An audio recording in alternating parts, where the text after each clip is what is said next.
All right, Marcus, one of the more talked about subjects in the way of declining ratings in the NBA right now is load management. And this isn't a new conversation, right? Popovich and the Spurs have kind of been the pioneers of this movement for a while, and other teams have adopted it as well, where guys take time off. Whether that's legitimate or not, we can get into that as well. But how do you feel that load management is affecting viewership and sentiment of people towards today's game?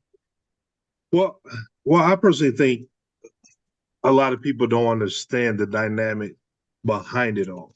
Um, as a player, there are a lot of players who would rather play than not. We're dealing in a time where guys are average, making, especially the superstars, anywhere between 30 million to 60 million a year. So if the coach or the trainers say that, this game is not important, we don't need you to play, then guess what's going to happen? They're not going to play. And it doesn't matter if the player wants to go out there. If the player goes out there and plays and get injured, then guess who gets in trouble? The trainer, the coach, the player gets fined and all of that. So with the salaries being so high, they want them to be available when the time is most advantageous for winning or advancing on. I know it's a bad way to think about it for the fan base and everything like that, but majority of the time, it's the call of the organizations. Mm. People just don't know that. People don't understand that. I say, for instance, like the first time I tore my ACL, I tore it in January. Surgery was maybe in February. I was back on the floor playing by August. Tim Grover, the Mhm. trainer of the Stars, MJ, Mhm. and a lot of other people. I'm talking about 6 days a week to get back on the floor, get back on the floor. Derrick Rose tears his ACL and he's out 24 months. Why? At the time, he had maybe an $85 million deal with the Bulls, and Adidas was paying him $200 million. So Adidas said, hey, we know, you guys are paying them, but we got a little bit more on the table than you guys. Let's make sure this knee is okay before. And if we got to stretch it out a little bit longer, we're going to stretch out a little bit longer. So essentially, even if you don't have an injury that you're battling, they're gonna do that. I can see and tell Joel Embiid wants to be out on the floor. He wants to hoop each and every time he can. But the organization is not going to say we're the one that's telling them not to play. Yeah. We're gonna sit you. You're gonna get healthier, whatever the case may be, and that's where it goes from. So a lot of fans don't get it. They don't understand it. I think the biggest stripe of it all is because you can plan ahead for to see an individual, and then they come to town or you go out of town, and then you find out then and there the day before or before the game that they're not playing. And I can understand that they're upset and everything about that, but I feel like more is put on the players. And at any rate, the player's not going to say, well, coach told me not to play or the trainer told me not to play. They're just going to do, the best thing that's best for the whole entire organization and go about uh, it that way. But the thin line between the two is very, very thin at the end of the day, the organization, because again, if we're paying you $50 million a year, and we're playing against the last team in the league, and we need you for the playoffs, and you go out there and dislocate an ankle or pop an Achilles. Now this puts us where, so it's very heavily money driven behind the fact of why they do it. You have to be a player and understand why. Majority of the time, they will do it. It's been labeled low management now. They don't have injury reserve anymore, where they sit you for 5 games and Mhm. you get healthy if something is nagging you. So they just so we're going to low manage somebody because of X, Y, and Z, and you go from there. Yeah. Yeah, those are a lot of great points. I mean, what solutions have you kind of thought of as a player in terms of, combating this? Obviously, you're giving some great reasons as to why guys need time and need rest to get right. And the way that it's perceived is that it's selfishness rather than an Mhm. organizational decision. But how do you do that when someone does drive 4 or 5 hours away to see a game, or someone I, fires up the TV for the first time in months and there's a I personally, doubleheader game on, but no stars are playing? I personally think that I think the salaries have gotten so high that there's no way to really stop it. Everything with revenue sharing, which is why the player salaries took off so high because the owners and everyone was making so much money, and with the collective bargaining agreement, guys are smart enough to know and understand the talent is what the talent is, and let's figure this out in a different way. But along with figuring out a different way, the people before that was making all the money and the owners feel like, well, if we're having to share and now I got to pay more X, Y, and Z, now I got to protect my investment more on the X, Y, and Z. And the a regular Joe with his three sons is coming to see the game. We appreciate it, we thank you, but majority of the salaries don't come from the ticket sales. It comes from other different things that people don't know and Yeah, people don't see. And so if we got to protect that. That's what happens. And unfortunately, with salaries being the way they are, there's not going to be any change of that. yeah. But my biggest thing is I think most people think it's just the player coming on. I don't want to play the game, play today, so I'm not going to play today. And there's a lot more that goes into it than that. Sure, that makes sense. Do you feel like we're playing too many games? You experienced the wear and tear of an 82 game season in which you had three ACL injuries, preseason, workouts, post game, PT and recovery, shoot arounds, practices, heck, walking to and from Subway and getting on the bus. I mean, you guys are constantly putting wear Mm-hmm. and tear on your body.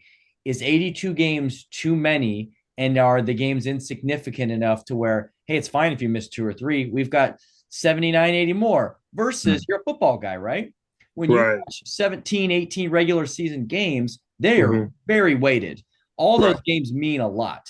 And would Right. less games mean more in terms of, well, the product has to have the guys out there and they've got more time to recover? I've thrown a lot That's at a you. I want good to hear your point. thoughts. Yeah. That's a good point. And playing in the NBA and playing in the EuroLeague, at the highest level in FIBA basketball, I see the comparisons and the correlations. Um, in that point, uh, I always tell people all the time, overseas basketball is way harder than the NBA. The Mm, the talent isn't better, but it's way harder because of that fact. Because you play one game a week, and when I'm talking about 100 miles per hour to the final buzzer, I'm penetrating kick. Like I've been sitting on the bench and what? There's no way they penetrated and kicked the ball 17, 18 times in 20 seconds, but it's just penetrating like Ginobili type style basketball the whole game, because you play one team twice, once on the road, once at home, yeah. and so it's a point system. So we beat you by 40 at home. We you can lose on the road and still have more points. So it's weighted heavily, differently, and you put the emphasis on getting you put the emphasis on having a smaller number of games, but the games meaning more. And like you said in the NBA, if someone just missed 25 games the other day, and I was like, that's like a month. Like you don't even miss them. Like he's been out 3 weeks, and he missed 17 games. Like damn, they played 17 games in 3 weeks. But when you understand that, like that's a whole lot of games. Yeah. That could be something that could be significantly a game changer. But again, now it goes back to the owners and the revenues that they lose with concession and paraphernalia and all that different stuff. So there's been no way for so long. I don't foresee that changing. So they put it on load management and blame the players. Yeah. Yeah. Yeah. True. It's really interesting to hear your take on that, Marcus. And what I heard you kind of saying is just that it's probably not going to change because we as fans have a higher view of self in regards to the impact we have. Like there's so many other like the revenue stream comes from so many other bigger players than Yes, just the average fan. Now, obviously, if all of us just protested and quit, like then there's no product, to watch. But like the odds of that happening are pretty slim. So, because I was curious, what if they were to somehow give, make it so that certain contracts were guaranteed, hey, like a max contract, for example. Hey, you play 75% of games, you get the full thing of your guarantee. The dollar amounts are so high that like for these guys, like, oh, I made 35 instead of 40 million. Like, I don't know if that like matters to them or if you know. At that point, at that point, it's funny to even think that, but really at that level, when you're making that kind of money, it's really no difference. You got 100 million and I got 120. I mean, I can do anything I want, and you can do anything that you want. It's just so ridiculous. But the money is there for whatever reason. The money is there, and if it's there to be blessed, with, then get it till the wheels fall off. So I totally get it and totally understand that. I think from a fan perspective, the fans think it's just we pay ticket sales and everything like that, that is every year we get a pie chart of where the salary and the revenue come from. And like my rookie, it's like, man, I thought ticket sales from the tickets and fans were, well, no, you talking about concession is a huge pie, slice of the pie. And so when people don't understand that and see that part of it, and players do, you understand it a little bit different. You take it in a little bit different. The last thing I think the players want to do is disappoint the fans and everyone that comes there. The dynamic is so crazy because, like, I saw a clip the other day where it was on social media. David Robson, a guy wanted him to sign. Yeah, I And saw so, that like, too. and people talking about, oh, you ain't got time to sign or whatever. But you don't know the event. You don't know what's going on. You don't know if they've told them not to sign. Don't bring any paraphernalia, because if we have an hour time to do, for pictures or whatever, if I sign one, now everybody else is behind you going to start bringing out stuff, and now it turns into this. One of the pet peeves I always had, when someone always said, just one more fight is just one more. I'm like, how can you say just one more and it's yours that's the one more when it's 40 people behind you? So I used to do different things with the fans. Like, if you were the first one that gave me a Sharpie, you're standing there while I sign everybody else's stuff with your Sharpie, because, we're going to balance it out some kind of way. And Yeah. people I don't see, love it. people don't understand that part, and they just think it's one thing when it's something totally different. Yeah. Yeah. That was Brett in that video, by the way, Was who dropped it. he Did threw the you notice jersey the guy down. dropped it at his feet and walked away? Yeah, And David's yeah. like, huh? It was like, because even in that situation, like, if it's an event like that that's going on, they've probably been told we're not going to do any autographs, anything like that. And Dave was like, you've been told that ahead of time. Like, if it wasn't a big deal, I've got no press. It takes less than 3 seconds to do an autograph. It don't matter if you're going to sell it, whatever you're going to do with Yeah. it. But we just try to abide by whatever the rules are to be able to have everyone else to be able to, experience what they came there to experience. Absolutely. Well, hey, we got one more for you here. Going back a little bit to your guy, Carl and John, they Mm. played an insane amount of games and rarely sat, right? Like that was one of like their big feathers in their cap was we play as many games as we can, healthy or not, right? And maybe that was good, maybe that was bad, but they were kind of a model of consistency and being on the court.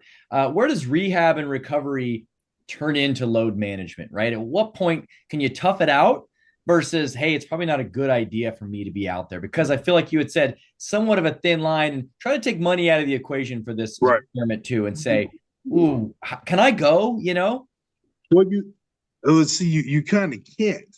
You kind of can't. And the best player on that team was that Iowa State Cyclone and Jeff Hornacek. Yeah, He played a really. lot of he played a lot of games too. But you can't, in seriousness, you kind of can't, because the salaries were, I'm not gonna, 4, 5, 6 million is not low of money, but when you're comparing it to 50, 60 million, it is a difference. So, players back then, even in Michael Jordan, they were trying to maximize and, get more and more money.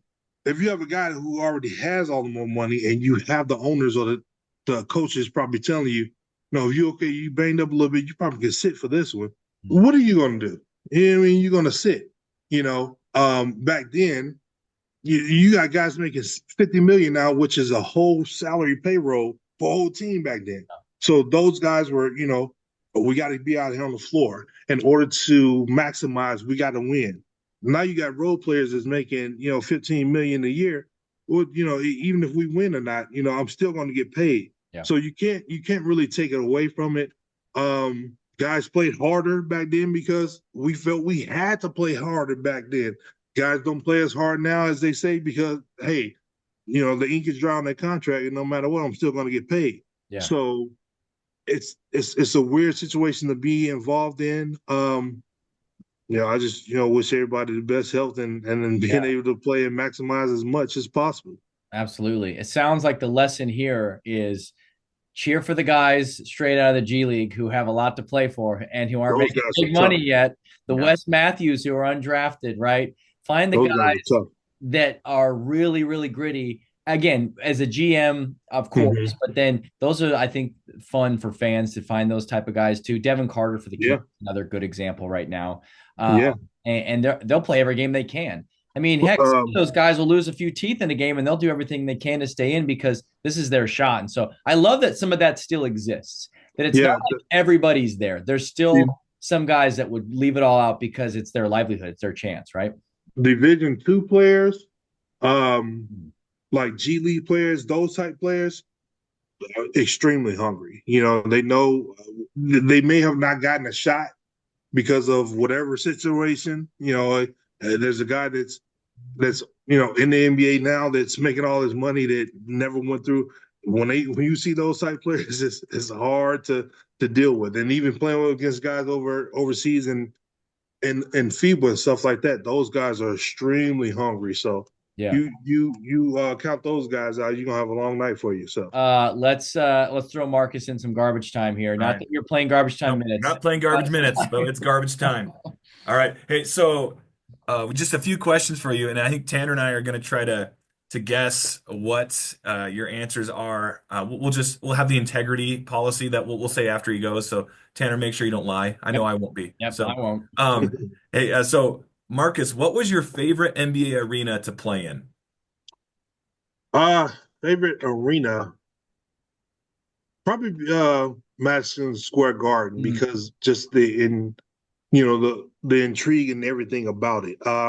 It was as raggedy as ever, very dark and looming. You really can't see the fans.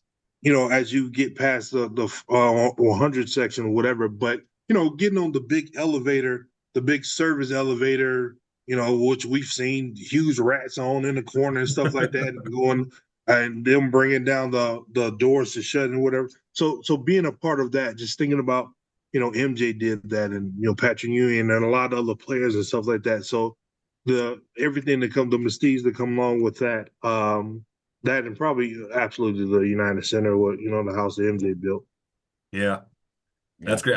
For the record, as a Bulls homer, I put United Center, but I was thought it might be Madison Square Garden. What was Yeah. your pick going to be, Tanner?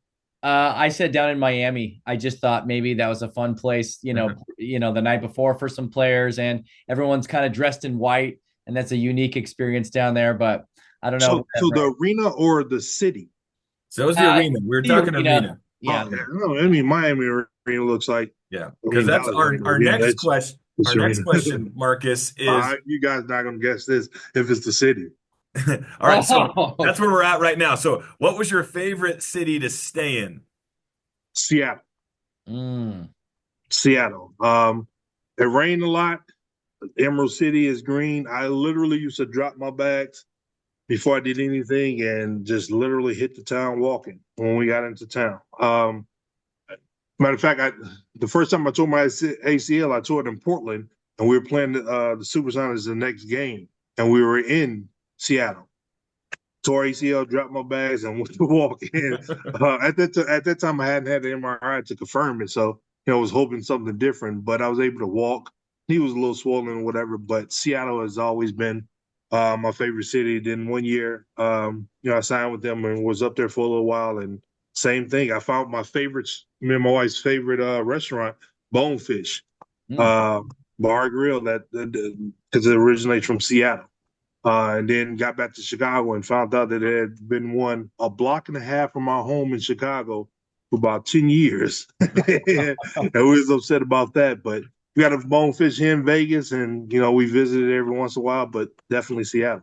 That's great. I was putting Miami for that one actually. I Oh, put. okay. What I was about you, gonna say Tanner? New Orleans. Maybe get to be back home in the state of Louisiana a little bit. Nah, when you back home and there's family, a lot of people and stuff there, you don't get to see the town much. You don't get a lot of rest. So, but as the flip side is Seattle, there's no one there, Yeah. just me, and I'm Yeah. able to enjoy it. And then the last one is, what was the worst city to stay in of all of them? Oh, Memphis, Memphis. Oh, It was nothing to do in Memphis. I don't think I ever left the hotel in Memphis. You know, come downstairs, in the Peabody, the little ducks come inside or whatever, where was the big. I don't think I ever left the hotel in Memphis. There are a few cities that I literally never left the hotel. So some cities I never even saw. But yeah, definitely Memphis. Memphis. I was going to guess Salt Lake. yeah. So was Just, I. just to spite Tanner and his fandom. Yeah. No, so the summer leagues used to be in Salt Lake, you guys know, like years ago, and so I was pretty versed in Salt Lake because of that, So I can go out to different restaurants and things that I've been to in Salt Lake. But so Salt Lake wasn't as bad. Yeah. Yeah. It's pretty there. Underrated. It's the time. It's another podcast, Brett, but underrated. It's good. I don't understand why they took the summer league from there. That was a hot city That for was it. fun. Yeah. Those were some defining trips of my life. We went there, and the players were so accessible to fans. And I would bring a basketball, and Yeah. you're like, you're taking a leak next to Sam Cassell. It's like, what is Right. going on here? Yeah. It was a night. I think they moved it. They came to Vegas shortly after that, and they was taking it to LA for some time, and now it's only in Vegas or whatever. But I think they try to bounce us. But Salt Lake was actually a good time. The weather was nice during that time in the summer and everything. Yeah. So, and the mall, they had the mall connected to the hotel. So you got to meet a lot of people. Yeah. Fantastic. Well, hey, Marcus, we really, really appreciate it, man. Been great chatting with you. Get to know more about your story and some of your thoughts on the NBA. Where can people find you? If they want to go check out what you're doing right now, where can they find you? Well, I mean, you can find me on Facebook, just under my name, Marcus Fizer Senior. I think Instagram is and Twitter is real Marcus Fizer Senior. I'm just a regular dad now. I'm doing some things, just running businesses, just trying to survive. Trying to teach my boys a little different way of basketball than what I learned, or not being a knucklehead that I shouldn't have been. But that's basically it. Thanks so much for watching this part 2 with Marcus. Please let us know in the comments, do you agree with his thoughts and his ideas around load management? Is that actually on the front office rather than just on the players? Is money the key deterrent from keeping guys from playing? We want to know what you think. And again, as always, appreciate you watching. Please subscribe and like below. Thanks, guys.